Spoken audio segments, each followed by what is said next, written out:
Get ready, start. Mr. Deputy Chairman, it is unfortunate that such a legislation is brought at the fag end of the session, and I can tell you that in 1953 on an amending bill I argued those very points on which the Amending Act of 1955 was subsequently brought, and also this amending bill is now brought.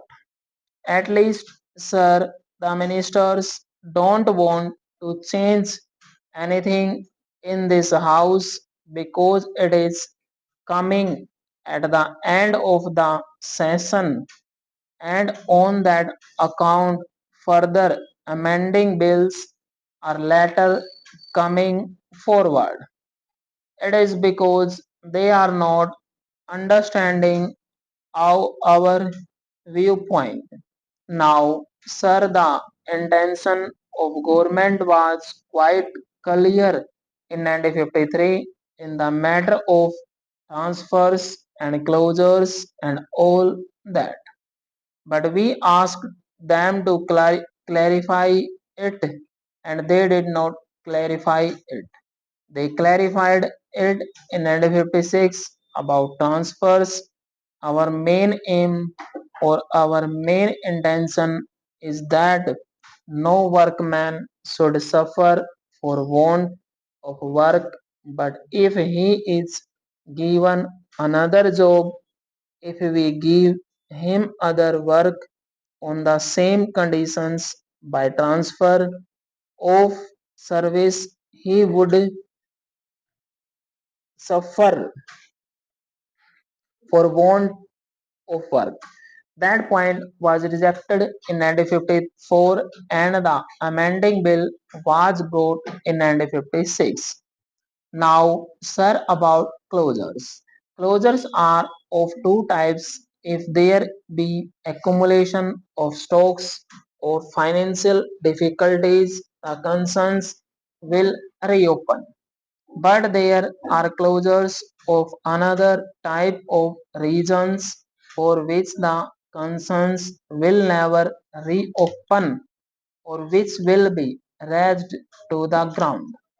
The machinery will be scrapped and the production which is existing will never be carried on.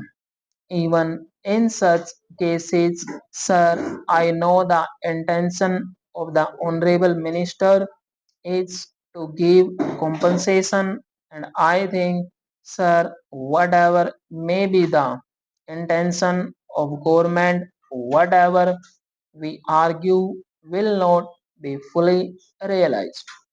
But I can say that the implication of this is that when a concern is to be scrapped, then the workers are to be given compensation to the extent of 30 or 40 years of their service and 15 days pay and the amounts may go to the extent of 12 to 15 lakhs of rupees, and the creditors who are there may not be paid at all. So let us understand the position of earthquake in certain cases. In that case, sir, we have to view the matters from a different angle. Whether we view it or do not view it from that angle, I think it is for the Honorable Minister to examine, especially because he is also the Minister for Planning and he is also responsible for the industrial development of the country.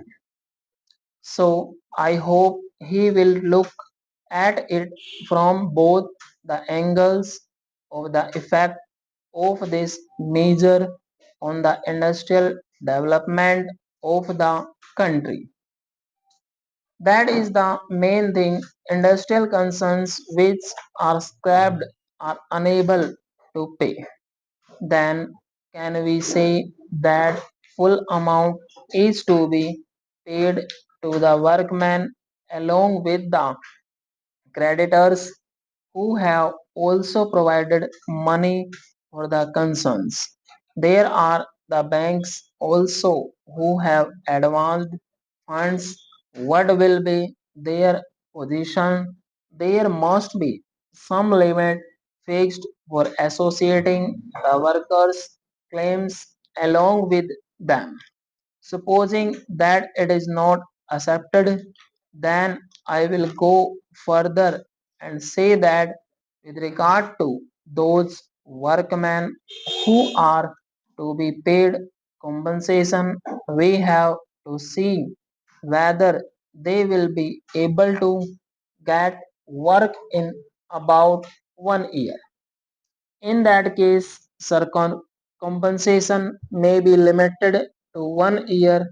I am sure a system can be devised that within 1 year a worker is provided with work, and I am making a suggestion to the Honorable Minister in this respect that there must be a decasualization scheme enforced in important centers where there are 60 units or 100 units working full hours in a week.